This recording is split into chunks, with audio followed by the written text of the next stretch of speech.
கர்த்தருடைய நாமம் மகிமைப்படுவதாக. 2 கொரிந்தியர் 2:11. சாத்தானாலே நாம் மோசம் போகாதபடிக்கு அப்படி செய்தேன்.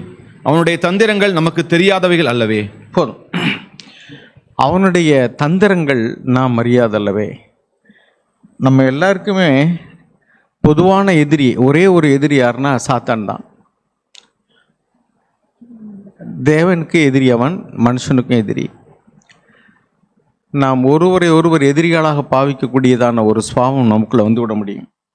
அதனால தான் இங்கே என்ன எழுதியிருக்கு அப்படின்னா 10வது வசனத்தில் நீங்கள் மன்னிக்கணும் அப்படின்னு சொல்லிட்டு, I forgive also for indeed what I have forgiven anything I did it for your sake in the presence of Christ. எவனுக்கு நீங்கள் மன்னிக்கிறீர்களோ அவனுக்கு நானும் மன்னிக்கிறேன், மேலும் எதை நான் மன்னித்திருக்கிறேனோ அதை உங்கள் நிமித்தம் கிறிஸ்துவனுடைய சன்னிதானத்தில் மன்னித்திருக்கிறேன் அப்படின்னு சொல்லிட்டு அடுத்த வசனத்தில் தான் சொல்கிறாரு, சாத்தானே என்னை மோசம் போகாதபடிக்கு அப்படி செய்தேன் அப்படின்னா, மன்னிக்க முடியாத ஒரு கடின இருதயத்தை தந்து நமக்கு உடன் மனிதர்களாக இருக்கக்கூடியவர்களையே நம்ம எதிரிகளாக அவன் மாற்றி விட முடிய ஒரு தந்திரசாலி அவன். அதனால தான் அவன் சாத்தானுடைய தந்திரங்களை நான் அறியாதல்லவே என்று சொல்லி, நீங்கள் மன்னிக்கிறது போல் நானும் மன்னிச்சிட்றேன் அப்படின்னு சொல்கிறார். இப்போ சாத்தானுடைய தந்திரங்கள் அப்படின்னு சொல்லும்போது அது ஒரு ஒருமையில் பார்க்க வேண்டிய விஷயம் அல்ல. அங்கே என்ன எழுதியிருக்கு பாருங்கள், for we are not ignorant of his schemes. அவனுடைய தந்திரங்கள் என்று பன்மையில் எழுதியிருக்கிறது. சக மனிதர்களை நமக்கு எதிரிகளைப் போல பாவிக்கக்கூடிய ஒரு சுபாவத்தை நமக்கு கொண்டு வருவது அது ஒரு தந்திரம் சாத்தானுக்கு. அது மாத்திரமல்ல, பல தந்திரங்கள் இருக்குது. நாம் இப்போ உலகத்தில் நம்ம வாசிக்கிறோம், மாம்சமும் இரத்தமும் அவர்களோடு கூட நமக்கு போராட்டமே இல்லை அப்படின்னு சொல்லிட்டு பவுல் எழுதுவார். மாம்சத்தோடு இரத்தத்தோடு நமக்கு போராட்டம் இல்லைன்னா, மாம்சமும் இரத்தமும் உள்ள எந்த ஒரு மனிதனையும் நம்ம எதிரிகளாக பாவிக்கவே கூடாது. அவர்களோடு கூட நமக்கு போராட்டமே இல்லை. நம்முடைய போராட்டம் எல்லாம் அந்தகார லோகாதிபதி அப்படின்னா பிசாசோடும் அவனுடைய தூதர்களோடும் தான் நமக்கு போராட்டம். ஸோ இதைத்தான் நம்ம விளங்கிக்கணும்னு நினைக்கிறேன். அதில் ஒரு தந்திரம், சாத்தானுடைய தந்திரம் என்னன்னு சொன்னால், நான் யாத்திராகமத்தில் 5வது அதிகாரம் 9 வசனத்தை நான் வாசிக்கும் பொழுது எனக்குள்ள ஆவியான ஒரு உணர்த்தினதை நான் உங்களோடு பகிர்ந்து கொள்ள விரும்புகிறேன். யாத்திராமம் 5வது அதிகாரம் 9வது வசனம் வாசிங்க. அந்த மனிதர் மேல் முன்னிலும் அதிக வேலையை சுமத்துங்கள், அதில் அவர்கள் கஷ்டப்படட்டும், வீண் வார்த்தைகளுக்கு அவர்கள் செவி கொடுக்க விடாதிருங்கள் என்று கட்டளையிட்டான். அதுக்கு முந்தின வசனத்தை வாசிங்க. அவர்கள் முன் செய்து கொடுத்த கணக்கின்படியே செங்கல் செய்யும்படி சொல்லுங்கள், அதிலே நீங்கள் ஒன்றும் குறைக்க வேண்டாம். அவர்கள் சோம்பலாயிருக்கிறார்கள், அதனால் நாங்கள் போய் எங்கள் தேவனுக்கு பலியிடுவோம் என்று கூக்குரல் இடுகிறார்கள். பாருங்க, இந்த இடத்துல அந்த ராஜா அந்த ஸ்தானத்தில் சாத்தான் அப்படின்னு நீங்கள் மனசில் நிச்சயித்து கொள்ளுங்க. சாத்தான் நேரடியாக நம்மிடத்துல கிரியை செய்வது வேற, மற்ற மனிதர்கள் மூலமாக அவர்களை ஏஜென்ட்டுக்கு போல பயன்படுத்தி நம்மிடத்துல கிரியை செய்ய முடியும். அதில் ஒரு தந்திரம் பாருங்கள். இந்த எகிப்திய ராஜா ஒரு சாத்தானுடைய தூதனை போல இருந்து இஸ்ரேல் ஜனங்களை தேவன் விடுதலையாக்க விரும்புகிறார். அவர்களிடத்தில் சொல்லி போய், நாங்கள் எங்கள் தேவனை தொழுது கொள்ள வேண்டும் என்று சொல்லுங்கள், எங்களுக்கு தேவனுக்கு பலியிட வேண்டும் என்று சொல்லுங்கள் என்று சொல்லுகிறார். ஆனால் அவன் என்ன சொல்லுகிறான் என்று சொன்னால், சோம்பேறிகள் இவரெல்லாம் வேலை இல்லை, அதனால தான் போய் இவங்க தேவனுக்கு பலியிடணும்னு சொல்கிறாங்க. அதனால் நீ என்ன செய்யனா, இவர்களுடைய வேலையை அதிகப்படுத்து, வேலை பழுவை அதிகமாக்கு. அப்படின்னா இவன் நான் போகணும் சாமி கும்பிடணும்லாம் சொல்ல மாட்டான்ல. அப்படின்னு சொல்லிட்டு வேலை பழுவை அதிகமாக்குகிறான். 17வது வசனத்தை வாசிங்க மறுபடியும். 17. அதற்கு அவன், நீங்கள் சோம்பலாயிருக்கிறீர்கள், அதனால்தான் போக வேண்டும், கர்த்தருக்கு பலியிட வேண்டும் என்கிறீர்கள். பாருங்க, நீங்கள் சோம்பலாக இருக்கீங்க, அதனால தான் போய் கர்த்தருக்கு பலியிடம் சொல்கிறீங்க. உங்களுக்கு வேலை வெட்டி இல்லைப்பா, அதனால தான் எப்போ பார்த்தாலும் சர்ச்சு சாமி பைபிள் படிக்கணும் ஜெபம் பண்ணணும் இப்படி சொல்லிக்கிட்டு இருக்கீங்க அப்படின்னு சொல்லிட்டு வேலை பழுவை கூட்டுவது. அப்படின்னா இன்றைக்கி நிறைய இடங்களில் நடக்கக்கூடிய காரியம் என்னென்னாக்கும், உங்களுக்கு சம்பள உயர்வு வேணுமா, ஒர்க்லோட கூட்டுறேன், சம்பளத்தை கூட்டி தரேன், போ 4 பேர் பார்க்குற வேலையை 3 பேர் பாரு, ஒரு ஆள் சம்பளத்தை நான் பிரித்து கொடுத்துட்றேன். அப்படின்னா எங்கெல்லாம் நமக்கு சம்பள உயர்வுன்னு கேட்குறாங்களோ அங்கெல்லாம் வேலை பழுவையும் கூட்டுகிறார்கள். இப்போ 8 மணி நேரம் வேலை செய்கிற இடத்துல 12 மணி நேரம் கூட்டி உங்களுக்கு சம்பளத்தையும் கூட்டி கொடுத்துறது. அப்படின்னா நீங்கள் ஆக்சுவலாக நமக்கு சம்பளம் கூட கிடைக்குதுன்னு நினைப்போம். உண்மை என்னன்னாக்கா 8 மணி நேரம் வேலை பார்க்குறதுக்கு பதிலாக 12 மணி நேரத்தை பாரு, 10 மணி நேரத்தை பாரு. அது நேரடியாக இப்போ சொல்கிறதில்ல. வேலை பழுவை கூட்டிடுறது. நீங்கள் 10 மணி நேரம் உட்காந்தே ஆகணும் அப்படின்னா நீ 8 மணி நேரம் வேலை செய்யணும். 8 மணி நேரம் வேலை செஞ்சால் போதும்ப்பா, எவ்வளோ சம்பளம் இந்த அவனுக்கு சம்பளத்தை கூட்டி தர்றேன். ஆனால் வேலை பழு இவ்வளோ வேலை நீ செஞ்சாகணும். ஆனால் 8 மணி நேரம் வேலை பார்த்தா போதும். இன்றைக்கி நிறைய இடங்களில் பார்த்தீங்கன்னா ஐடி கம்பெனியில் வேலை செய்கிறவங்களாம் நீங்கள் எவ்வளோ நேரம் வேலை செய்யணும்னா வாரத்துக்கு 48 மணி நேரம் போதுமாங்க. Weekly 48 hours. நான் நிறைய பேர்ட்டு கேட்டிருக்கேன். இன்றைக்கி 7 மணி நேரம் வேலை செஞ்சால் நாளைக்கு 9 மணி நேரம். அவங்க அட்டண்டன்ஸு 48 மணி நேரம் இருந்தால் போதுமாங்க. ஆனால் ஒரு சிலருக்கு ஒர்க் ஃப்ரம் ஹோம்லாம் கொடுக்குறாங்க. ஆனால் டைமே பார்க்காம வேலை செய்யணும், இல்லாட்டி அந்த வேலையை முடிக்க முடியாது. இவ்வளோ வேலை நீ செய்யணும், உனக்கு கோட்டா இத்தனை செங்கல் அறுக்கணும், இவ்வளோ வேலையை நீ செஞ்சாகணும், அதில் குறைக்கவே முடியாது அப்படின்னு சொல்லிட்டா அத்தனை 1000 செங்கல் ஒரு நாளைக்கு நீ அறுக்கணும்னு வச்சுங்களேன். அவன் எத்தனைன்னு போடலை, 1000 செங்கல் வச்சுங்க. 1000 செங்கலை நீ அறுத்துட்டு நீ எங்கே வேணாலும் போப்பா அப்படின்னு சொன்னால் நீங்கள் ஒரு நாளைக்கு 700 செங்கல் தான் அறுக்க முடியும்னா 1000 செங்கல் அறுக்கிறதுக்கு என்ன செய்யணும்? 8 மணி நேரம் வேலைக்கு பதிலாக 10 மணி நேரம் வேலை செஞ்சு தான் ஆகணும். இன்றைக்கி நிறைய இடங்களில் என்னென்னாக்கும் வேலை ஸ்தலங்களில் வேலை பளுவை கூட்டி அதுலேயே அப்படி கட்டி போடுற மாதிரி வச்சுறாங்க. நாம் புதிய ஏற்பாட்டில் கர்த்தருடைய ஊழியத்தை செய்கிற மனுஷன் 2 தீமோத்தேயு 2:4 நினைக்கிறேன் பாருங்கள். உலகத்துக்கு அடுத்த அலுவல்களில் சிக்கிக்கொள்ளக்கூடாது. should not entangle himself with the affairs of the world. வாசிங்க 2 தீமோத்தேயு 2:4. தண்டில் சேவகம் பண்ணுகிற எவனும், தண்டில்னா இராணுவத்தில்னு அர்த்தம். வாசிங்க. தன்னை சேவகம் எழுதி கொண்டவனுக்கு ஏற்றவனாய் இருக்கும்படி பிழைப்பு கடுத்த அலுவல்களில் சிக்கிக் கொள்ள மாட்டான். பாருங்க, இப்போ இன்றைக்கு உள்ள காரியம் என்னன்னா, இன்னைக்கு நிறைய பேரை பிழைப்பு கெடுத்த அலுவல்களில் இந்த பூமி கெடுத்த காரியங்கள்லையே அதில் சிக்கி தவிக்கிறது மாதிரி ஜனங்களை பண்ணிட்டான் சாத்தான். இங்கே தான் நம்ம ரொம்ப கவனமாக இருக்கணும். இது சாத்தானுடைய தந்திரம் என்று நாம் அறிந்து கொள்ள வேண்டும். எகிப்தினுடைய ராஜா அவனுடைய தந்திரம் என்னென்னா, இந்த ஜனங்கள் பலியிட போகிறங்களா, நீ பலியிடவா போகிற, ஓ 700 செங்கல் அறுக்கிற இடத்துல 1000 செங்கல் அறுத்து நீ போப்பா அப்படின்னா எங்கே போகாமன்? அதுக்கடுத்து அவன் போய் அவன் ஆடு மாடுகளுக்கெல்லாம் மிருக ஜீவனங்களுக்கு வைக்கோல் சம்பாதிக்கணும். அது உனக்கு இனிமேல் நான் தரமாட்டேன் போ. அருமையானவர்களே, இது ஒரு சாத்தானுடைய தந்திரம் என்பதை நாம் புரிந்து கொள்ள வேண்டும். நம்முடைய உலக வேலைகளில் அதிக கவனம் செலுத்தி அதில் போய் சிக்கிக்கிறோம் அப்படின்னா இது சாத்தான் நம்மை சிக்க வைத்து விட்டான். காரணம் என்ன அப்படின்னா, தேவனுக்கு பலி செலுத்தாதபடி. உனக்கு நேரம் இருந்தால் தானே நீ சாமி கும்பிட போவேன், நீ சர்ச்சுக்கு போவேன், அதுக்கு போவேன். இன்றைக்கி நிறைய பேர் சர்ச்சுக்கு வர முடியாதபடி உலக வேலையில் சிக்கி தவிக்கிறார்கள். இது சாத்தானுடைய தந்திரம் என்பதை நாம் புரிந்து கொள்ள வேண்டும். பாங்க எவ்வளோ ராஜா எவ்வளோ தெளிவாக சொல்கிறேன் பார்த்தீங்களா?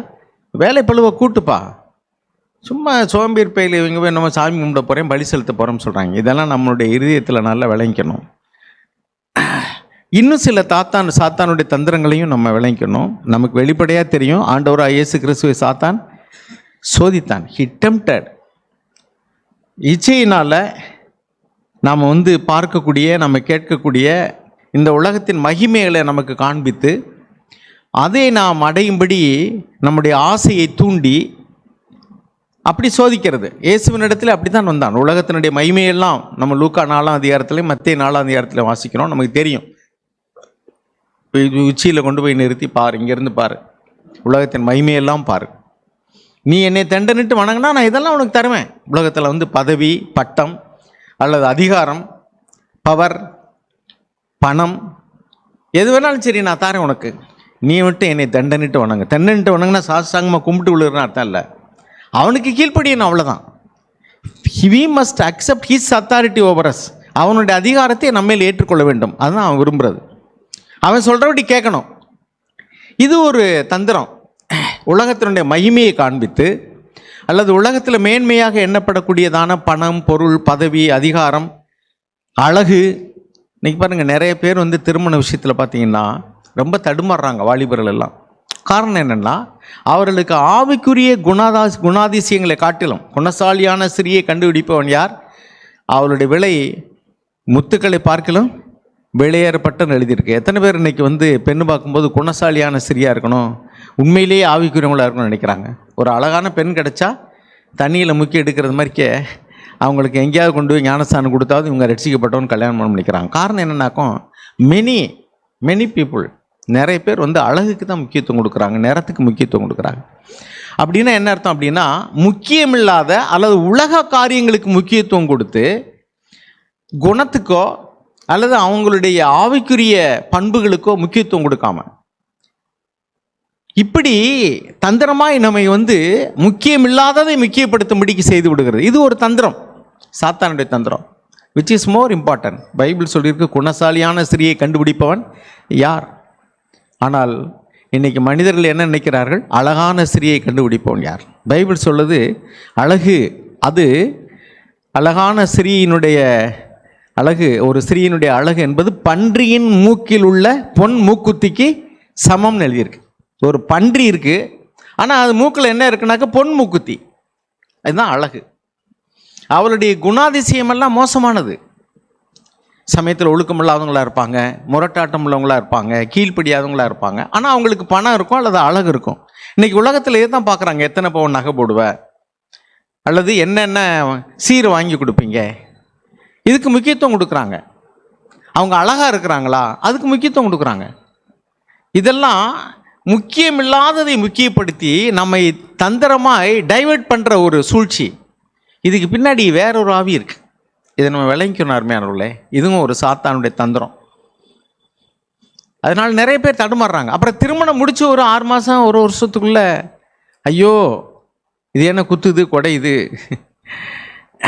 கழுதைக்கு ஒரு பேர் சொல்லுவாங்க தமிழில். அதுக்கு அர்த்தம் என்னன்னாக்கா அழகான அழகு அப்படிக்கு கழுதைன்னு ஒரு பேர் சொல்லுவாங்க. அப்படின்னா அழகுக்கு முக்கியத்துவம் கொடுத்து கல்யாணம் பண்ணிட்டு பிறகு குத்துது கொடையுது உதையுதுனாக்கா கழுதை என்ன செய்யும் பிறகு? காரணம் என்னென்னா முக்கியமில்லாத முக்கியப்படுத்தும்படி சாத்தான் காண்பித்து விட்டான். தேவனுடைய பார்வையில் எது மேன்மை உள்ளது அதையெல்லாம் சாத்தான் தலையிலாக மாற்றி விட்டான். அப்போ முக்கியமில்லாத முக்கியப்படுத்தும்படியான எண்ணங்களை மனிதர்கள் மத்தியில் விதைத்து விட்டான். ஓகே, அதுக்கடுத்து இன்னொன்று என்னென்னா அன்றாட பலியை ஓய பண்ணுவது. நம்ம தானியேலுடைய புஸ்தகத்தில் 11ஆம் அதிகாரம் 31ஆம் வசனம், தானியேல் 12:11. நான் முதல்ல சொன்னது போல் உலக வேலையில் அதிக நேரத்தை செலவழிச்சிட்டு பணத்தை செலவழிச்சிட்டு தேவனுக்கு எடுத்த காரியங்களில் நாம் எந்த தியாகமும் பண்ணாதபடி, நேரத்தையும் தியாகம் பண்ண மாட்டேன், பணத்தையும் தியாகம் பண்ண மாட்டேன். I will live for my self. இதுதான் அன்றாட பலியை ஓய பண்ணுவதுன்னா, அன்றாட நாம் செலுத்தக்கூடியதான பலி என்ன? ஆண்டவர் என்ன சொன்னார்? உன்னைத்தானே நீ தேவனுடைய பிள்ளைகள் இயேசுவை பின்பற்றணும்னா என்ன செய்யணும் அப்படின்னாக்கும் அனுதினமும் சிலுவையை எடுத்து நம்முடைய சுயத்தை அதில் பலி செலுத்தணும். You must died your sins daily. அனுதினம் சிலுவை எடுத்துக்கொண்டு என்னை பின் செல்லணும். நம்முடைய ஆசை இச்சைகளை கிறிஸ்துவுக்குரியவர்கள் மாம்சத்தையும் அதன் ஆசை இச்சைகளையும் சிலுவையில் அறைந்திருக்கிறார்கள். இது நம்ம டெய்லி செலுத்த வேண்டிய ஒரு பலி. இதை இன்னைக்கு ஓய பண்ணி விட்டான் கிறிஸ்துவோடைய வாழ்க்கையில். தேவனை துதிக்கிறது, தேவனுக்காக ஒரு நேரத்தை செலவழித்து வேதம் வாசிக்கிறது, ஜெபம் பண்ணுறது, ஆண்டவரை துதிக்கிறது, இதெல்லாம் தேவனுக்கு உகந்ததான பலி. அதே மாதிரிக்க தான தர்மம் பண்ணுறது, அது தேவனுக்கு உகந்த பலி. இப்படிப்பட்டதான பலிகளை எல்லாம் ஓய பண்ணி சுயநலமாய் வாழும்படி மனிதனுடைய இருதயங்களில் சுயநலத்தை விதைத்து விட்டான். அப்போ தேவனை தேடி தேவனை துதிக்கிற, தேவனை ஆராதிக்கிற, தேவன் விரும்புகிறதான இந்த தியாக பலிகள், சோத்திர பலி, இதையெல்லாம் ஓய பண்ணிட்டான். இன்னைக்கு நிறைய பேருடைய வாயில் துதி இல்லை, முறுமுறுக்கு, குறை சொல்லுதல் இருக்கு. சாத்தானுடைய குணம் என்னன்னாக்கா இஸ் அக்யூசர் ஆஃப் செயின்ஸ். பரிசுத்தவான்களை குற்றப்படுத்துகிறதான ஒரு மனுஷன், அவர்கள் மேல் குறை சொல்லுகிறவன். ஸோ நாம் சாத்தானத்தை குறித்து வாசிக்கிறோம், அவன் குற்றப்படுத்துகிறவன், அவன் குறை சொல்லுகிறவன் அப்படின்னு வாசிக்கிறோம். பரிசுத்தவான்கள் மேல் குற்றம் சாட்டுகிறவன், இரவும் பகலும் குற்றம் சாட்டுகிறவன். அப்போ துதி இருக்க வேண்டிய வாயில, துதிகளின் மத்தியில் தேவன் வாசமாக இருப்பார். நம்ம பாட்டு கூட இருக்குது, துதி எடுத்தால் சாத்தான் ஓடுவான், முறுமுறுத்தால் திரும்பி வருவான். இன்றைக்கி நிறைய பேருடைய வாழ்க்கையில் அல்லது உதடுகளில் துதிக்கு பதிலாக முறுமுறுப்பும், குறை சொல்லுதலும், குற்றச்சாட்டுதலும், அதுதான் இன்றைக்கி நிறைய பேருடைய உதடுகளை காணப்படுது. அது கணவன் மனைவி வாழ்க்கையிலையாக இருக்கட்டும், அல்லது பெற்றோர் பிள்ளைகளாக இருக்கட்டும், மேலான அதிகாரம் உள்ளவங்களுக்கு விரோதமாக இருக்கட்டும். நீங்கள் எந்த ஆஃபீஸுக்கு போனீங்கன்னா பெரும்பதி மேலான அதிகாரிகளை அல்லது அவங்க முதலாளிகளை குறை சொல்லிக்கிட்டே இருப்பாங்க. சில தொழிலாளிகள் பேசிகிட்டு இருந்தாங்கன்னா முதலாளியை குறை சொல்லுவாங்க, மேலதிகாரிகளை குறை சொல்லுவாங்க. அப்போ அவங்களுடைய வாயில் இப்போ என்ன இருக்குது? முறுமுறுப்பும் குறை சொல்லுதலும். ஆனால் என்ன இருக்கணும்? இங்கே துதி இருக்கணும். பாருங்கள், ஏதாவது ஒன்று எதிர்பாராமல் ஒன்று நடக்குது. இப்போ நம்ம வேலை நடக்குதுன்னு நினைக்கிறோம், மழை வரக்கூடாதுன்னு நினைக்கிறோம், மழை வந்துடுது. உடனே நமக்குலாம் வருது, ச்சே என்ன இன்னைக்கு போய் மழை வந்துருச்சே. இதை தான் பிசாசு விரும்புகிறது. ஆனால் தேவனை விசுவாசிக்கிறவங்க நம்ம என்ன சொல்லணும்? ஆண்டவரே நீங்கள் அனுமதிக்காமல் எதுவுமே இல்லை. மழையை நிறுத்தவங்களால் முடியும், இல்லைன்னா நீங்கள் அனுமதிச்சா அது நன்மைக்கு எதுவாக தான் இருக்கும். இப்படி நினைக்கிறவங்க என்ன சொல்லுவோம்? ஆண்டவரே நமக்கு ஸ்தோத்திரம். நான் இப்படி தான் 2 நாளைக்கு முன்னாடி நேற்று கூட மழை காலையில் எதுன்பது என்ன ஆண்டவரை முடிய போகிற நேரத்தில் இப்படி மழை வந்துருச்சு. ஆவியானவர் எனக்குள் உணர்த்து என்னென்னா, பிரைஸ் தி லார்ட், எல்லாவற்றையும் தேவன் நன்மைக்கு எதுவாக தான் நடத்துவார். எப்போ பேயே பண்ணணும் எப்போ நிறுத்தணும்னு அவருக்கு தெரியும். So commit everything to God. அதனால தான் பேதுரு சொல்கிறார், இந்த கவலைப்படுவது. அதனால் நீ என்ன செய்ய முடியும்ப்பா? உன்னுடைய ஒரு முடியை கருப்பு வெள்ளை முடியை கருப்பாக்க முடியுமா? உன்னுடைய உயரத்தில் தான் 1 இன்ச்சை கூட்ட முடியுமா? அப்போ உம்மை விசாரிக்கிற கர்த்தர் ஒருத்தர் இருக்கிறார். அவர் உங்களை விசாரிக்கிறவரானபடினால் உங்கள் கவலைகளை எல்லாம் அவர் மேல் வைத்து விடுங்கள். அப்போ நம்ம கவலைப்படும்படி செய்கிறதும் ஒரு சாத்தானுடைய தந்திரம், கவலைப்படும்படிக்கு. இப்போ பரிகாரியாகிய தேவனை, கவலைகளுக்கு கஷ்டங்களுக்கு பரிகாரம் தரக்கூடியதான தேவனை நோக்கி பார்க்கறதுக்கு பதிலாக அந்த பிரச்சனையே நோக்கி பார்க்கும்படி செய்கிறது. ஐயோ எப்படி போச்சே, ஐயோ எப்படி போச்சே. அந்த பிரச்சனை, ஒரு வியாதியில் ஒருத்தர் இருந்தால் வியாதிக்கு பரிகாரியாகிய கர்த்தரை நோக்கி பார்க்கணும் அல்லது மருத்துவரை நோக்கி பார்க்கணும். அதுக்கு பதிலாக ஐயோ எனக்கு முடியல, என்ன செய்வேன்னு சொல்லிட்டு இருந்தாக்க அப்படி தான் அதுவே அப்படியே கவலையில் மனம் அடிவாகி முதல்ல சொல்கிறாங்க. அப்படிப்பட்டதான கவலை கஷ்டங்கள் வந்துச்சுனால உள்ளுக்குள்ளே அந்த நோய் எதிர்ப்பு சக்தியே குறைஞ்சிருமா. அந்த ஹார்மோன் சுரக்காதான். தைரியம் விசுவாசம் இருந்துச்சுனாக்கும் நோய் எதிர்ப்பு சக்தி அதிகரிக்குமா. இப்படி தான் அருமையானவர்கள், இயல்பாகவே தேவன் நம்ம சரீரத்தை அப்படி படைச்சிருக்கிறாரு. ஆக எங்கே விசுவாசம் தைரியம் இருக்கோ அங்கே தேவன் அவர்கள் சார்பில் நிற்பார். எதிர்பாராத ஒரு காரியமே நடந்துட்டாலும் சரி, அது தேவனிடத்தில் ஒப்பு கொடுத்து, ஆண்டவரே இந்த காரியத்திலிருந்து இந்த பிரச்சனையிலேருந்து விடுதலையாக்க உங்களால் முடியும், உண்மை சோத்தரிக்கிறேன், உங்களுக்கு தெரியாமல் எதுவும் நடக்கலை. நான் இப்படி தான் வேலையில் ப்ரொமோஷன் வேணும்னு அப்ளை பண்ணியிருந்த சமயத்தில் என்னை கோயம்புத்தூரில் போட்டாங்க. நான் எதிர்பார்க்கவே இல்லை. நான் இந்த ஊரில் தான் எனக்கு வேலை வேணும்னு கேட்டேன். அவங்க முதல்ல ஒன்றும் சொல்லலை. கடைசியில் என்னென்னாக்கா இங்கே போடாமல் வெளியூரில் போட்டாங்க. அப்போ நான் ஜாக்குக்கு ஒரு மெயில் கொடுத்துருந்தேன், பிரதர் நான் எதிர்பார்க்கவே இல்லை, என்னை இப்படி கோயம்புத்தூரில் போட்டாங்க, நான் காளையார்கள் வேணும்னு இன்டர்வியூலேயே சொல்லிட்டேன், என்னால் வர முடியாதுன்னு சொல்லிட்டு, ஆனால் இப்படி போட்டாங்க அப்படின்னு சொல்லிட்டேன். பிரதர் என்ன மெயில் கொடுத்துருந்தா தெரியுமா? Nothing is accidental to God. எதுவுமே தேவனுக்கு எதிர்பாராமல் நடக்கிறதே அல்ல, விபத்தை போல் நடக்கிறதே கிடையாது. God knows everything in advance. தேவனுக்கு தெரியும். அமர்மேனவரில் நமக்கு தெரியல, ஆனால் தேவனுக்கு தெரியும். எல்லாமே எப்படி நடக்கும்னு அவருக்கு தெரியும். அவருக்கு எதிர்பாராமல் ஒன்று நடக்குதுன்னு சொல்லவே முடியாது. He knows every details. முக்காலமும் தெரியும், கடந்த காலமும் தெரியும், நிகழ்காலமும் தெரியும், எதிர்காலத்தில் என்ன நடக்க போகுதுன்னு தெரியும். எனவே அவருக்கு எதிர்பாராமல் எதுவுமே கிடையாது, எல்லாமே அவருக்கு தெரிந்து தான் நடக்குது, நமக்கு தான் தெரியல. எனவே அருமையானவர்களே, இந்த கவலைப்படுகிறதுனால நாம் சோர்ந்து போகிறோம், மனதில் உற்சாகம் இல்லாமல் போயிடுறோம். அதுக்கடுத்து இன்னொரு தந்திரம் என்னென்னா பயம். அதனால தான் பார்த்தீங்கன்னா பைபிளில் பிசாசுக்கு எதிர்த்து நில்லுங்கள், அவன் உங்களை விட்டு ஓடி போவான். அப்போ விசுவாசமாக இருக்கிறவர்கள் பயப்பட மாட்டார்கள், பதஷ்டம் அடைய மாட்டார்கள். என்ன நடந்தாலும் சரி தேவன் என்னோடு கூட இருக்கிறார் அப்படின்னு நினைக்கிறவங்க பயப்படாமல் எதிர்த்து நில்லு. பாலி இச்சைக்கு விலகி ஓடு, பண ஆசைக்கு விலகி ஓடு, பாவத்துக்கு விலகி ஓடு, ஓடுன்னு எழுதிவிட்டு பிசாசுக்கு எதிர்த்து நில்னு எழுதியிருக்கு. அப்போ பயப்படுறவன் எப்படி எதிர்த்து நிற்க முடியும்? பயப்படாத, பிசாசை கண்டு பயப்படாத, எதிர்த்து நில்லு. சாக் சொல்லுவார், ஒரு பெண்ணை கண்டா ஓடிரு, ஏன்னா பாலி இச்சையில் நீ விழுந்துட முடியும், ஆனால் பிசாசை கண்டா ஏற்று நில். ஆனால் உலகத்தில் நம்ம என்ன செய்கிறோம்னா, பெண்களை கண்டா சரி ஆண்களே போய் பேசிக்கிட்டு இருக்கிறாங்க, ஓடுறதில்ல விலகி. பாலி இச்சையினால் இழுப்புண்டு சிக்குண்டு சோதிக்கப்பட்டு மோசம் போகிறாங்க, அவங்க விலகி ஓடுறதே இல்லை. ஆனால் பிசாசை கண்டா ஓடுறாங்க. பிசாசுன்னு சொன்னால் போச்சு. ஐயோ, இந்த பயத்தினாலேயே நிறைய நேரங்களில் நம்ம மோசம் போகிறோம்.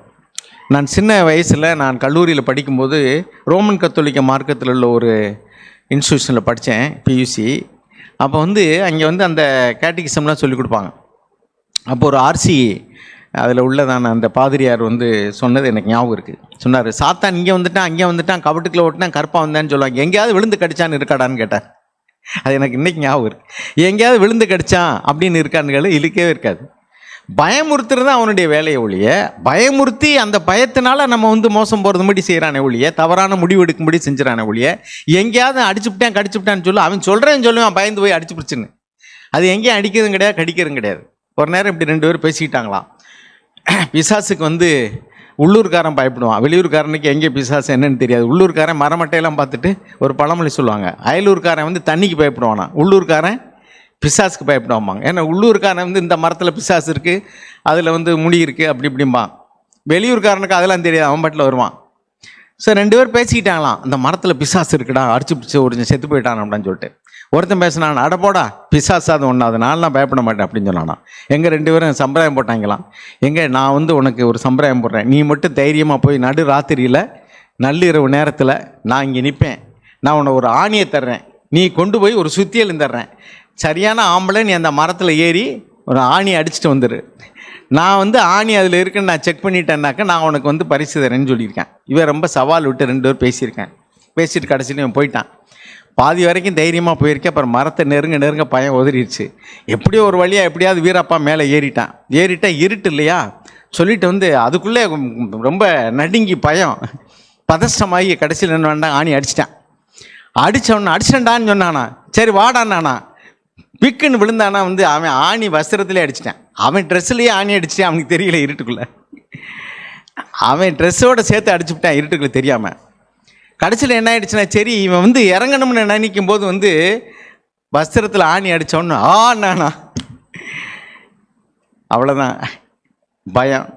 ஆக்சுவலாக பிசாசு அடிச்சிச்சு. இப்போ அடித்தது யார்? அவன்தான் அடித்தான். பயத்தினால அவன் இப்போ என்ன சொல்லுவாருன்னா, இப்படி தான் நிறைய பேர் பயம் பதஷ்டம் வரும்போது நம்மளே பாருங்கள், ரோட்டில் போய்கிட்டு இருப்போம், அந்த இதுலெல்லாம் சர்க்கஸில் நடப்பாங்களே அது மாதிரி அப்படியே நடந்து போயிட்டு இருப்பாங்க. தைரியமாக போகிற வரைக்கும் ஒன்றும் இல்லை. பேதுருவே பாருங்களேன், ஆண்டவர் என்ன சொன்னார், வாப்பான்னு சொன்னார் கடலில், நான் நடக்கணும்னு சொன்ன உடனே தைரியமாக நடந்துட்டார். சில எட்டு வச்ச உடனே அவர் இயேசுவை பார்த்துக்கிட்டு வந்திருக்கலாம். திடீர்னு அங்கிட்டு பார்த்தாரு, காற்றும் இதுவும் பயமாக இருந்தா, அடே அப்பா கடலுக்குள்ளே மூழ்கிடணும், காற்று பலமாக இருக்கே. அப்போ சுற்றுப்புறத்தை பார்த்த உடனே, இயேசுவை பார்க்க விட்டுட்டு சுற்றுப்புறத்தை பார்த்த உடனே பயத்தில் கடலுக்குள்ளே மூழ்க ஆரம்பிச்சிட்டார். இப்படி தான் நம்ம எல்லோரும் தேவனை பார்க்குறத விட்டு சூழ்நிலையில் பார்க்குறோம். நாம் எதிர்கொள்ளக்கூடியதான பிரச்சனைகளை பார்க்குறோம். கஷ்டம், நஷ்டம், வறுமை, உலகத்தில் நடக்கக்கூடிய மற்ற காரியங்களை பார்க்கும்போது பயம் வந்துடுது. அப்போ பயம் என்பது விசுவாசத்துக்கு எதிரி. பயப்படுகிறவர்கள் தேவனுக்கு பிரியமாக இருக்க முடியாது. விசுவாசம் இருக்கிற இடத்துல பயம் இருக்காது, பயம் இருக்கிற இடத்துல விசுவாசம் இருக்க முடியாது. எப்படி லைட் வந்தால் இருள் ஓடி போயிடுதோ, தேவன் பேரில் உள்ள விசுவாசம் அதிகரிக்கும் போது சூழ்நிலைகளை குறித்தோ எதிர்காலத்தை குறித்தோ மனிதர்களை குறித்தோ நமக்குள்ள பயமெல்லாம் ஓடி போயிடும். வியாதியும் அப்படி தான். தேவன் பேரில் உள்ள விசுவாசத்தில் பிசாசுக்கு ஏற்று நின்று, ஆண்டவரே இந்த வியாதியை சுகமாக்க உம்மாட முடியும், நிச்சயமாக முடியும் ஆண்டவரே, அப்படியே ஒரு வேளை நீங்கள் அனுமதித்தாலும் அதை தாங்கிக் கொள்வதற்கு, அந்த வழியையோ அல்லது பிரச்சனையை தாங்கிக் கொள்ள எனக்கு உதவி செய்யுங்கன்னு சொன்னால் கண்டிப்பாக தேவன் உதவி செய்வார். தேவனால் கூடாத காரியம் ஒன்றுமே இல்லை. எனவே அருமானவர்களே, பயம், அவிசுவாசம், அதுக்கடுத்து சந்தேகம், தேவனுடைய வார்த்தையை சந்தேகப்படுத்தும்படி நம்மை சாத்தான் தூண்டி விட முடியும். ஆதியாகமத்தில் வாசிக்கிறோம் 3வது அதிகாரத்தில் தேவன் என்ன சொன்னார், இந்த மரத்தினுடைய கனியை நீ புசிக்கக்கூடாது, நன்மை தீமை அறியத்தக்க மரத்தின் கனியை புசிக்கிறனால நீ சாகவே சாவாயின்னு சொன்னார். ஆனால் பாருங்கள், சாத்தான் தெரியாது போல் ஒரு கேள்வி கேட்குறான் ஏவாள்கிட்ட. என்ன கேட்டான் பாருங்கள், 2வது வசனம் வாசிங்க. ஆதியாகமம் 3வது அதிகாரம் 2வது வசனம். அதுலேயே பாருங்கள், முதல் வசனத்தில் என்ன எழுதியிருக்கு, 3:1, தேவனாகிய கர்த்தர் உண்டாக்கின சகல காட்டு ஜீவன்களை பார்க்கலாம் சர்ப்பமானது தந்திரமுள்ளதாக இருந்தது. சர்ப்பம்ங்கிற இடத்துல பிசாசுன்னு போட்டுங்க. பிசாசு தான் சர்ப்பத்தின் வேஷத்தில் வந்தான். இன்றைக்கி நம்ம இடத்துல அநேக மனிதருடைய வேஷத்தில் நம்மகிட்ட வருவான். நம்ம தேவனை நம்பி விசுவாசத்தோடு எடுக்கக்கூடிய முடிவை சந்தேகப்படும்படிக்கு சில மனிதர்கள் நம்ம இடத்துல சந்தேகத்தை விதைச்சிருவாங்க. நேரடியாக பாவத்தில் விழுவதை விட சாத்தானுடைய தந்திரத்தில் விழுந்து கெட்டு போகிறவர்கள் ஏராளம். பாவத்தில் விழுந்தால் கூட மனம் திரும்பினா ஆண்டவர் நமக்கு மன்னிக்கவும் ரட்சிக்கவும் அவர்கள் உண்மையிலவராக தான் இருக்கிறாரு. ஆனால் இந்த சந்தேகம், பயம், அவிசுவாசம், உலக காரியங்களுக்காக கவலைப்படுறது, முக்கியமில்லாதது முக்கியப்படுத்துறது, இப்படி காரியங்களை நம்மளை டைவர்ட் பண்ணியே சாத்தான் என்ன பண்ணிடுறான்னா, சரியான வழியில் தேவனை நோக்கி போகிறதுக்கு பதிலாக தவறான வழியில் நம்மளை டைவர்ட் பண்ணி விட்றான். நம்ம ஊருக்கு போகிறோம். நாங்கள் கடந்த 2 வாரத்துக்கு முன்னாடி நாங்கள் இதுக்கு வெளியூர் போக வேண்டி இருந்துச்சு. பிரதர்ஸ் என்னை காரில் ஏற்றிட்டு வந்தாங்க. அங்கே போகும்போது நான் சொன்னேன், ஒரு இடத்துல போகும்போது இந்த ரூட்டில் போகக்கூடாது, இப்படி தான் போகணும் அப்படின்ட்டு, அந்த விக்ரம் ஆஸ்பத்திரி பக்கத்தில் நேராக அந்த மேலமட்ட வழியில் போகக்கூடாது, இப்படி தான் போகணும்னு சொன்னேன். அப்போ பிரதர்ஸுக்கு சந்தேகம் வந்துருச்சு. இல்லை பிரதர் இப்படியும் போகலான்னாங்க. சரி கேளுங்க அண்ணா. பக்கத்தில் ஒருத்தர் சொன்னார், அதெல்லாம் போகலாம், சும்மா போங்கட்டார். அண்ணா பஸ் ஸ்டாண்டுக்கு இப்படி போகலாமா? போகலான்ட்டார். தவறான வழியை காமிச்சு விட்டார். நாங்கள் சுற்றி போய் கடைசியில் ட்ரெயினை விட்டால் தான் மிச்சம். எதுக்கு சொல்லுவாருன்னா, அந்த நேரத்தில் மாத்திரம் ஐயா எனக்கு தெரியலேன்னு சொல்லியிருந்தாருன்னா கூட நம்ம கேட்டு போயிருக்கலாம். தவறான வழியை காண்பிச்சு விடுறது. இப்படி தான் சாத்தான் இஸ் டைவர்ட்டிங் த ரூட். நம்ம போக வேண்டிய வழியை விட்டுட்டு வேறு வழியில் திருப்பி விட்டுறான். சந்தேகம், பயம், கவலை, அவிசுவாசம், இப்படி என்னத்தையாவது ஒன்று சொல்லி தவறான வழியை காண்பிச்சுறது. இது ஒரு சாத்தானுடைய தந்திரம். ஸோ நம்ம தேவன் பேரில் மாத்திரம் விசுவாசம் வச்சு அவருடைய வார்த்தையின்படி அவருடைய வழிகாட்டலின்படி போனோம்னா எங்கேயும் நம்ம வழி தப்புறதுக்கு வழியே இல்லை. ஆனால் நாம் மனிதர்கள்ட்ட நம்ம வழி கேட்கும்போது, யோசனை கேட்கும்போது உலகத்தார் நம்மளை சந்தேகத்தையும் பயத்தையும் நம்முடைய இருதயத்தில் விதைச்சி விட்ருவாங்க, கவலையை நம்முடைய மனசில் போட்டுருவாங்க. ஸோ விசுவாசமுள்ள ஒரு வார்த்தைகள் நமக்கு மருந்தை போல் ஔஷதத்தை போல் இருக்கும். ஆனால் அவிசுவாசமுள்ள வார்த்தைகள் நமக்கு சந்தேகத்தையும் பயத்தையும் கவலையும் கொண்டு நம்முடைய மனதை நோவடிக்க பண்ணி நாம் விசுவாசத்தை விட்டு வலுவி போகும்படி சாத்தான் செய்து விடுவான். எனவே நம்ம எதிர்காலத்தை குறித்தோ அல்லது நமக்குள்ள பிரச்சனைகளை குறித்தோ நாம் கவலைப்படாமல், நம்மை விசாரிக்கிற கர்த்தர் ஒருத்தர் இருக்கிறார். பேதுரு அப்படி தான் எழுதுகிறார்.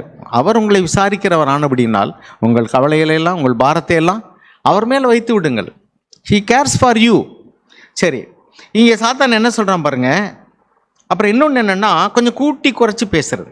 ஆண்டவர் சொன்னார், ஆமான்னா ஆமாம், இல்லைன்னா இல்லைன்னு சொல்லு. ஆமான்னா ஆமாம், இல்லைன்னா இல்லைன்னு சொல்லு. அதற்கு மிஞ்சினதெல்லாம் தீமையினால் உண்டானதாக இருக்கிறது. பாருங்கள், இப்போ 3வது அதிகாரத்தில் 2-3 வசனத்தை வாசிங்க. ஸ்திரீ சர்ப்பத்தை பார்த்து, நாங்கள் தோட்டத்தில் உள்ள விருட்சங்களின் கனிகளை புசிக்கலாம், ஆனாலும் தோட்டத்தின் நடுவில் இருக்கிற விருட்சத்தின் கனியை குறித்து தேவன் நீங்கள் சாகாதபடிக்கு அதை புசிக்கவும் அதை தொடவும் வேண்டாம் என்று சொன்னார் என்றாள். அப்பொழுது சர்ப்பம் ஸ்திரீயை நோக்கி, போதும் பாருங்க, அது சொன்ன வார்த்தையை நல்லா கவனிங்க. நீங்கள் சாகாதபடிக்கு அதை என்ன செய்யக்கூடாது?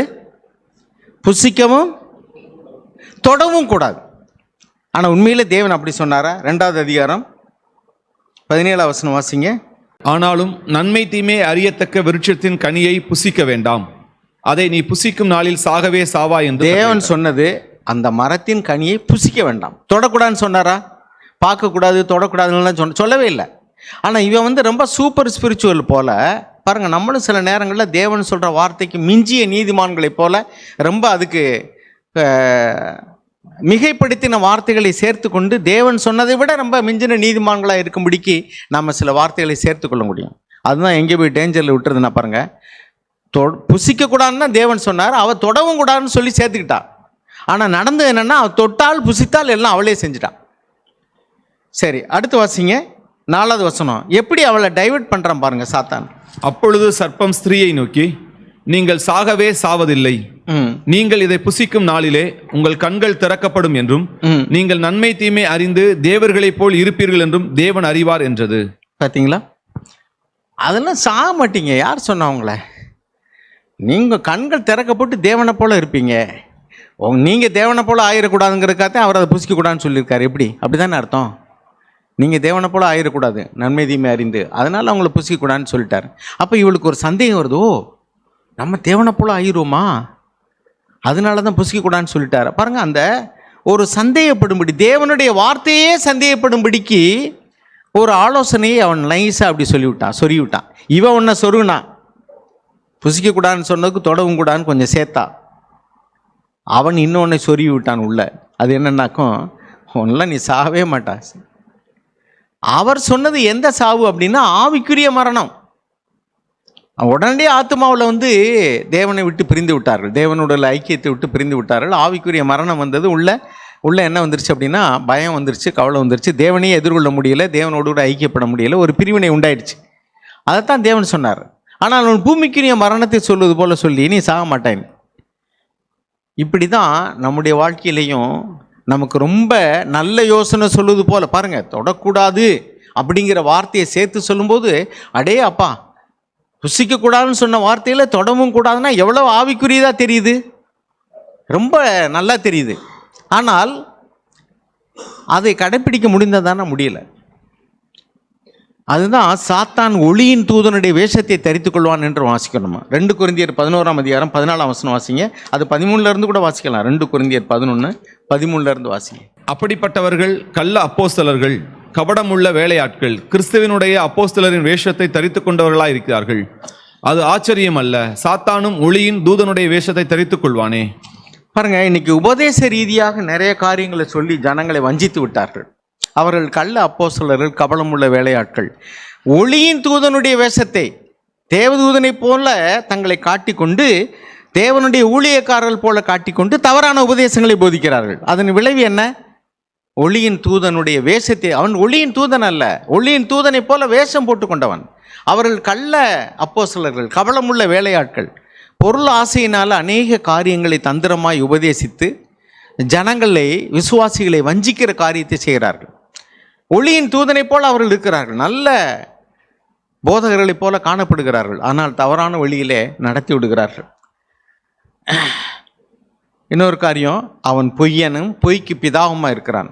நம்ம யோவான் 8:44 வாசிக்கிறோம், அவன் பொய்யனும் பொய்க்கு பிதாவுமா இருக்கிறான். ஏதாவது ஒரு காரியத்தில் மாட்டிக்கிட்டோம்னா பொய் சொல்லி தப்பித்து கொள்ளும்படி ஒரு யோசனை சொல்லிக் கொடுப்பான். உண்மையை சொன்னாலும் நீ மாட்டிக்கிடுவா, பொய் சொல்லிடு, தெரியாதுன்னு சொல்லிடு, தெரிந்ததை தெரியாதுன்னு சொல்ல சொல்கிறது, செய்ததை செய்யலைன்னு சொல்ல சொல்கிறது, கொஞ்சம் மாற்றி கூட்டி குறைச்சி பேச சொல்கிறது, இதெல்லாம் பொய். ஆண்டவர் சொன்னார், இதனோட எதையும் நீ கூட்டக்கூடாது, என் வார்த்தையோடு கூட நீ எதையும் கூட்டக்கூடாது. ஆமென்றால் ஆம், அல்லவென்றால் அல்ல என்று சொல். இதற்கு மிஞ்சினது தீமையினால் உண்டானதாக இருக்கும். அப்படின்னு என்ன அர்த்தம்னா, நீ கூட்டக்கூடாது, குறைக்கக்கூடாதுன்னு ஆண்டவர் சொல்கிறார். ஆனால் நாம் என்ன செய்கிறோம், அநேக நேரங்களில் ஏதாவது ஒரு காரியத்தில் தப்பித்து கொள்வதற்கு நாம் நீதிமான், பாவம் செஞ்சுட்டு நீதிமான்களைப் போல காமிச்சு கொள்வதற்கு நம்ம என்ன செய்கிறோம்னாக்கா, பொய் சொல்லும்படி சாத்தான் தந்திரமாக நம்முடைய உள்ளத்தில் ஏவி விடுவான்.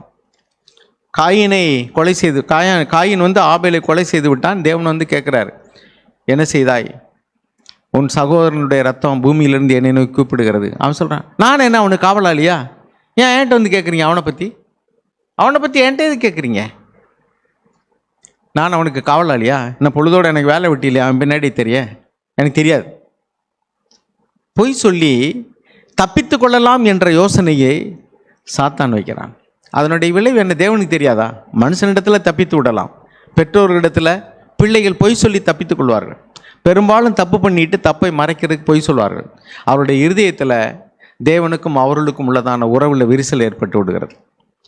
அதை அவர்கள் அறியவில்லை. அவர்கள் மரணத்தின் பாதையில் போகிறார்கள். ஆனால் தப்பித்து கொண்டதுனால தங்களை நீதிமான்கள் என்று காட்டிக்கொண்டு தண்டனைக்கு தப்பித்து விட்டோம், இப்பொழுது நான் எல்லாருக்கும் முன்னாடி நீதிமான் என்று அவர்கள் திருப்தி அடைந்து விடுகிறார்கள். இதுதான் ஒரு சாத்தானுடைய வஞ்சம். இன்னும் அருமையானவர்களே, இப்படி சாத்தான் நம்மை பல விதத்திலையும் வஞ்சித்து விட முடியும். சரியான பாதையில் போக முடியாதபடி, பிசாசை ஜெயிக்க முடியாதபடிக்கு பிசாசினுடைய கண்ணியிலே நம்மை விளைவைத்து விடுவான். எனவே சாத்தானுடைய தந்திரங்கள் நாம் அறிந்து கொள்ள வேண்டும். மொத்தத்தில் வேலை பழுவை கூட்டுவது, துதிக்க முடியாதபடி, தேவாலயத்துக்கு போக முடியாதபடி, சபை கூடுதலை விட்டு விடும்படிக்கு செய்கிறதெல்லாம் சாத்தானுடைய தந்திரங்கள் தான். இதை நம்ம விளங்கிக்கணும்.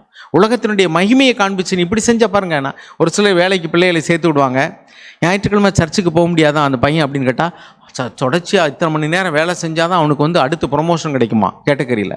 அப்போ என்னென்னா, ப்ரொமோஷனை பெருசாக காண்பிச்சிடுறது. இந்த உலகத்தில் ப்ரொமோஷன் கிடைக்கிறது ரொம்ப பெருசு அப்படின்னு நம்ப வச்சு, அதனால் சபைக்கு போகலைன்னா என்ன? இப்போ அன்றாட பலியை ஓய பண்ணுவான்னு எழுதியிருக்கல, தானியேலுடைய புஸ்தகம் 12:11, அதே மாதிரி தானியேல் 11:31, அதெல்லாம் அந்த தேவனுடைய காரியத்துக்குள்ளதான முக்கியத்துவத்தை தனித்து, அதெல்லாம் ஒரு பெரிய இது இல்லைப்பா. ஒரு நாளைக்கு சபைக்கு போகலைன்னா என்ன? இப்போ டெய்லி சர்ச்சுக்கு போனீங்க எழுதியிருக்கா? இப்படி தான் நம்மளை ரொம்ப லெஸ் இம்பார்ட்டன்ட் திங்ஸை மோர் இம்பார்ட்டண்ட்டாக காமிச்சிக்கிறது.